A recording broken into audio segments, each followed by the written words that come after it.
स्मरामि देवदेवेशं वक्रतुण्डं महाबलं षडक्षरं कृपासिन्धुं नमामि ऋणमुक्तये।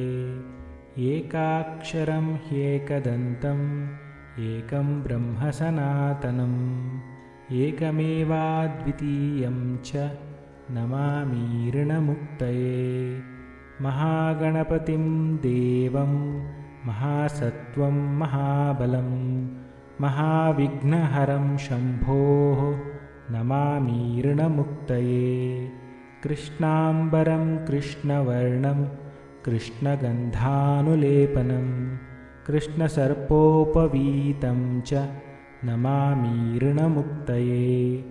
रक्ताम्बरं रक्तवर्णं रक्तगन्धानुलेपनं रक्तपुष्पप्रियं देवं नमामि ऋणमुक्तये।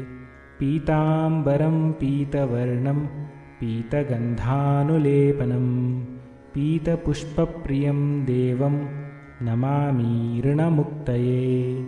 धूम्राम्बरं धूम्रवर्णं धूम्रगन्धानुलेपनं होमधूमप्रियं देवं नमामि ऋणमुक्तये।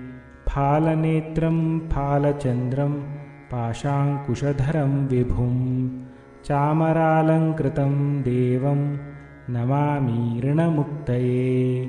इदं तु ऋणहरं स्तोत्रं सन्ध्यायां यः पठेन्नरः षण्मासाभ्यन्तरेणैव ऋणमुक्तो भविष्यति इति ऋणविमोचनमहागणपतिस्तोत्रम्।